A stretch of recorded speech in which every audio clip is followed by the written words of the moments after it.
Assalamualaikum warahmatullahi wabarakatuh. Waalaikumsalam warahmatullahi wabarakatuh.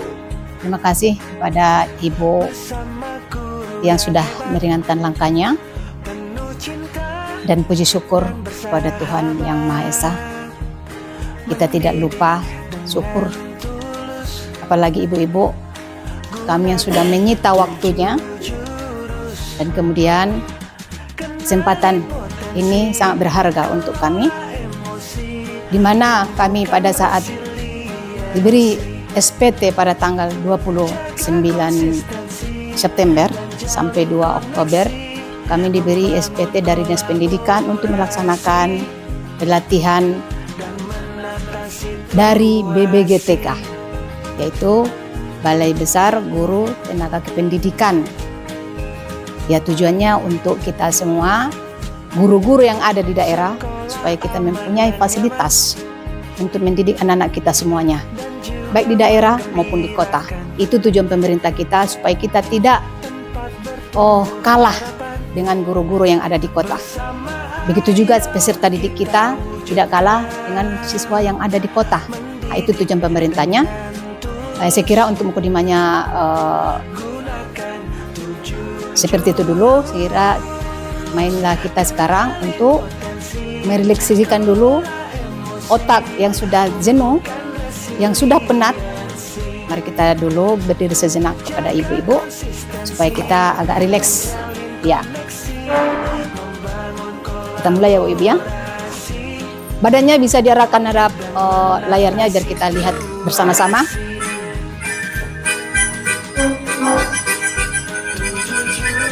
Five, four, 3, 2.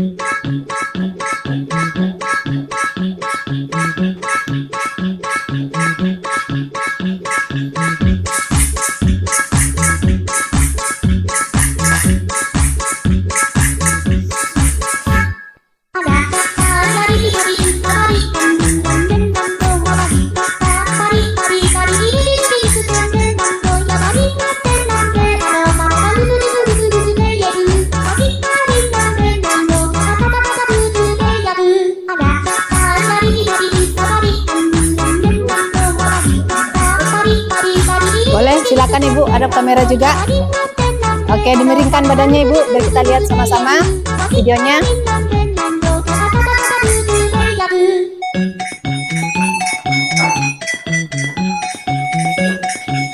Berikan senyumannya Ibu.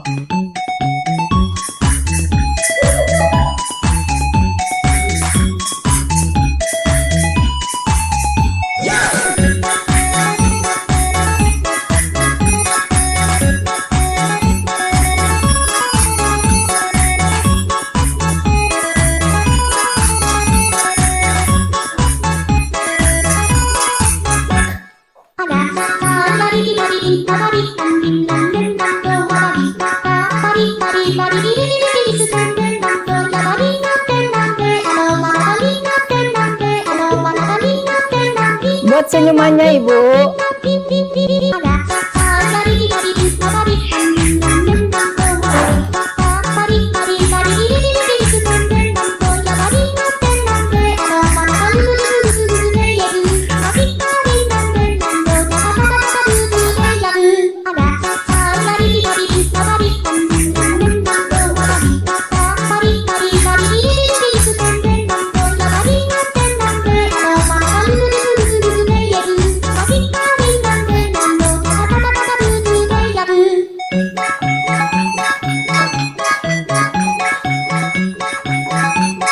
Setel lah, setel.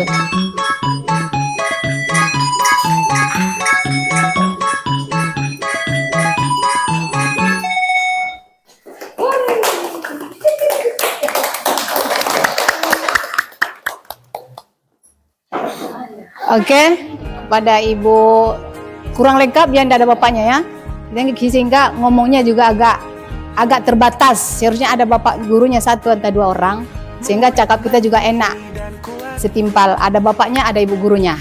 Nah, ini barangkali bapak gurunya barangkali tidak bisa meluangkan waktunya kemari, ya saya dan koordinator BK, saya mewakili mengucapkan banyak terima kasih kepada Ibu.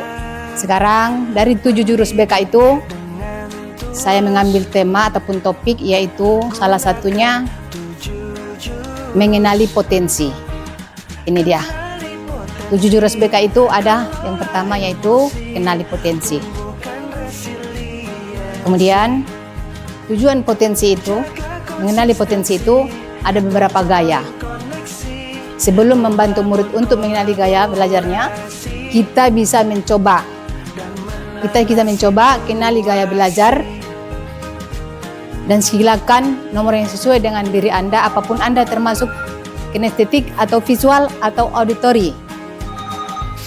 Gaya belajar yang pertama yaitu lebih mudah mengenali informasi dalam bentuk gambar atau grafik, warna atau tulisan. Barangkali yang pertama ini sering kita jumpai di dalam kelas. Mengenali potensi ini sebenarnya ini yang paling pertama untuk membuat kita menyenangkan di dalam kelas itu, yaitu kita kenali potensi siswa kita itu. Sebelum kita memberikan pelajaran, kita kenali dulu potensinya ataupun gaya belajarnya. Kita tidak boleh langsung memberikan pelajaran sementara anak-anak kita itu belum kita kenali seperti apa sifat dan jiwanya, mengenali kita juga. Kita harus saling kenal juga. Siswa kita juga harus kita kenalkan bagaimana kita caranya memberikan pelajaran dalam kelas, sehingga kita saling menyambung. Iya, siswa kita juga tidak bisa kita tekankan langsung memberikan pelajaran kepada mereka, kemudian kita kasih tugas-tugas, itu sebenarnya salah total, Ibu. Kita kenali dulu jiwa dan gaya anak kita. Kalau tidak sudah masuk dalam kelas, kita kenali satu persatu. Itu tugas gurunya sebenarnya. Itu tadi pedomannya pertama, kita kenali dulu dia ya. Ini dari gaya belajarnya, sehingga menyenangkan, sehingga pelajaran yang kita sampaikan itu sampai. Itu ide ya Bu ya. Yang kedua, senang membaca dan mencatat. Ada juga siswa kita itu dia senangnya membaca dan mencatat. Barangkali ibu-ibu juga sering menemukan siswa yang seperti itu. Kita tidak tahu, berarti dia itu senangnya membaca dan mencatat. Sementara kita maunya ada refleksinya, sementara ada maunya pertanyaan. Tetapi siswa kita yang satu ini sudah kita kenali dia, cuma dia senangnya membaca aja. Ada seperti itu memang siswa kita itu. Ada sukanya mencatat aja. Ada. Barangkali ibu sudah menemukan itu juga. Yang ketiga, cenderung mudah mengingat informasi jika dengan cara mempergayakannya. Ada seperti itu memang siswa kita itu. Kita menyampaikan materi, dia butuh gaya kita. Ini salah satu gaya juga ini. Kita gerak-gerakkan tangan kita gerakkan kaki kita, dia sudah mengenali. Oh berarti itu. Ada juga seperti itu, siswa itu mengenali dari gayanya. Gaya bahasa tubuh kita sudah tahu dia apa artinya. Nah, kemudian keempat, mudah mengingat informasi yang didengar seperti lagu, cerita, atau percakapan. Ini agak rileks memang anak yang ini. Kalau kita ketemukan seperti ini, dia sudah mendengar informasi itu, dia dari mendengar aja sudah mengerti. Ada seperti itu. Ada yang harus lengkap, sudah mendengar, sudah melihat, sudah membaca, bahkan sudah kita jelaskan semua. Ada anak yang belum tahu sama sekali. Pasti kita temukan itu. Yang nomor 5, lebih cepat paham jika informasi disampaikan secara lisan. Ada yang seperti ini juga kita temukan, cuma lisan aja, cuma cakap-cakap doang, dia sudah memahami. Nah, itu yang pentingnya kita mengenali potensi siswa kita di dalam kelas. Masuk ke nomor 6, senang berdiskusi, mendengarkan penjelasan atau mendengar suatu suara guru. Ini senang berdiskusi. Berarti anak ini sudah berkolaborasi, dia senang bergaul. Ini sudah agak rileks dengan anak yang seperti ini. Dia suka berdiskusi. Berarti enak mengajar yang seperti ini. Ada wawasannya, berkolaborasi dengan teman-temannya. Di sini terbentuklah suatu diskusi yang seperti apa yang kita inginkan. Masuk ke nomor 7, belajar lebih efektif dengan menyentuh, bergerak atau melakukan langsung. Ya seperti itu, ada kita lakukan langsung, kayak praktek. Dia nggak bisa menjelaskan. Dia kita menjelaskan secara seperti apapun cara penjelasan itu, dia tidak memahami. Kenapa dia tidak memahami? Ya mungkin itulah salah satunya daya tangkap siswa itu harus kita kenal tadi itu. Kita harus melakukannya langsung. Kita gerakkan langsung bahasa tadi itu. Biar langsung. Contoh, kita membuat suatu bahan. Kita akan menjadi suatu proyek. Itu anak yang seperti ini, dia langsung membuat gerakan, langsung menyentuh. Itulah seperti itu. Dia menunjukkan bahwa potensinya harus menunjukkan secara langsung. Baru dia sadar apa yang kita pelajari itu. Ada seperti itu. Masuk ke nomor 8, cenderung mengulang informasi dengan cara mengucapkannya. Saya kira kalau saya mengucapkannya, semua siswa seperti itu ya ibu-ibu ya. Harus diucapkan. Tetapi ada juga yang melalui isyarat juga ada. Itu mungkin sudah termasuk di sekolah yang luar biasa barangkali. Yang nomor 8 tadi. Hanya mengucapkan aja. Masuk nomor 9. Tertarik pada tampilan visual. Seperti diagram, minimap, video, ilustrasi, atau prestasi. Ini agak-agak jenius juga ini siswa yang kita hadapi ini. Kalau kita hadapi seperti yang nomor 9 ini, ada satu-satu, tetapi kita harus lebih ekstra mendidik anak peserta didik kita yang seperti ini. Dia ada khususnya ini. Harus ada melalui video, ilustrasi, diagram. Jarang ya Bu ya, kita ketemukan seperti ini. Masuk dia di nomor 10. Sering menggunakan gerakan tangan saat berbicara atau belajar. Berarti kita harus gerakan tangan. Baru dia bisa menangkap. Ya mungkin inilah metode kita belajar di dalam ruangan. Siswa kita itu yang meminta harus digerakkan tangannya. Berarti dia harus bergerak begini. Kita tunjukkan begini. Kalau kita menunjukkan 2, biar ke angka. Berarti sudah seperti ini dia bisa membaca. Sering kita temukan juga seperti ini. Itu bukan kebodohan, bukan apa. Ini kelebihan karakter manusia itu. Itu yang harus kita kenali tadi tuh. Oke Bapak Ibu. Oke. Masuklah dia ke refleksi. Sebelum masuk kita refleksi, dari tema yang saya paparkan tadi, barangkali ini saya lemparkan kepada ibu-ibu, minimal nanti itu 2 orang aja yang menjawab pertanyaan saya. Dari paparan tadi, dari atas, barangkali ibu-ibu sudah ada yang mengerti ataupun paham, ataupun kurang paham sama sekali. Boleh kita nanti saling berdiskusi. Ini yang pertanyaan pertama saya berikan kepada Ibu Shirley Dewi. Yaitu pertanyaannya yaitu potensi apa saja yang Anda kenali dari hasil asesmen sederhana yang di atas tadi. Bisa Ibu berdiri? Oke, silakan Ibu. Terima kasih. Tunggu nanti penjabaran kami itu tentang kenali potensi. Potensi apa saja yang saya kenali dari asesmen sederhana dari pemahaman tersebut, yaitu tentang gaya dan minat belajar anak di kelas. Ternyata selama ini yang saya lihat di kelas, saya rasakan semua. Saya hanya menyampaikan apa materi saya pada saat itu. Ternyata dari pemaparan ibu bisa saya lihat banyak berbagai gaya dan minatnya. Ada itu yang suka membaca, ada yang suka menulis, bahkan dengan gerakan-gerakan atau dengan yang namanya video. Iya. Dari situlah saya lihat, ternyata program atau penjelasan yang ibu berikan bisa membuka wawasan saya. Sekian yang bisa saya sampaikan. Oke Ibu, silakan duduk. Terima kasih kepada Ibu Shirley Dewi yang sudah mengungkapkan ataupun pendapat dari Ibu Shirley Dewi. Saya punya kebanggaan bahwa Ibu salah satunya mewakili dari ibu-ibu semuanya. Dari pemaparan tadi saya terapkan di sini. Inilah Ibu yang kami dapatkan selama 4 hari bertempat di Pia Hotel. Tujuannya memang seperti inilah, kita berbagi di sekolah kita, ilmu-ilmu yang kita dapat supaya kita bekerja sama dan berkolaborasi apabila terjadi seperti ini di kelas kita. Kita bersama-sama mengenali potensi tadi itu. Terima kasih Ibu, saya ucapkan sekali lagi. Ya, masuk ke pertanyaan kedua. Bagaimana hasil asesmen membantu Anda dalam belajar dan menjalani karir atau pekerjaan?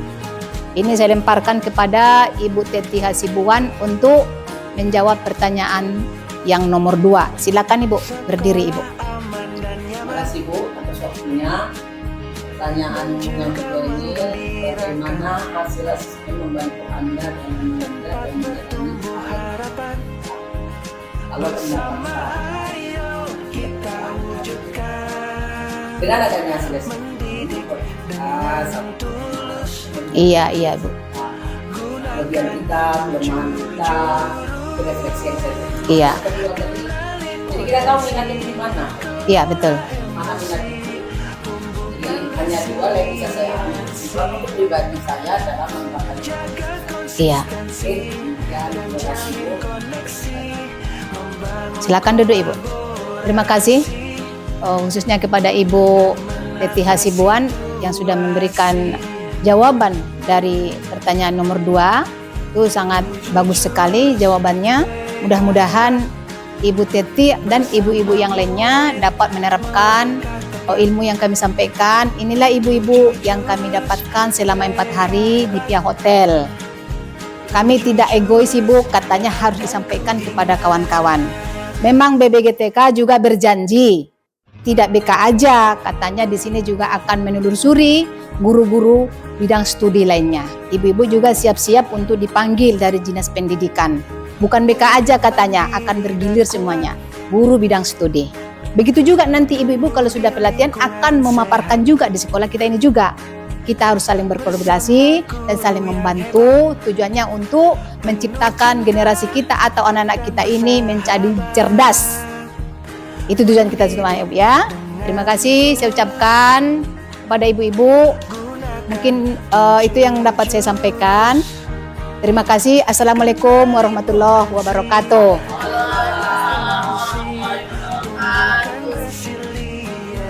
SMK bisa. SMK heja.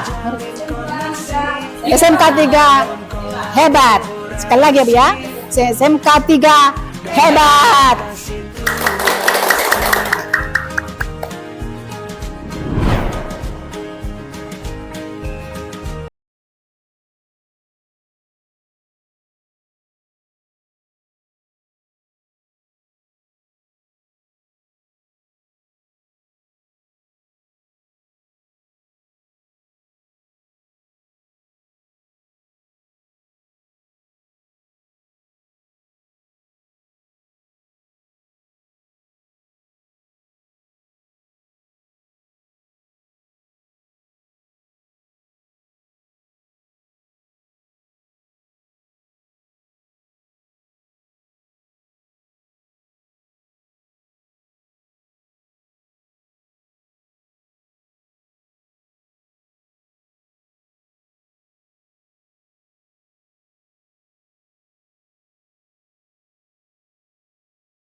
jujur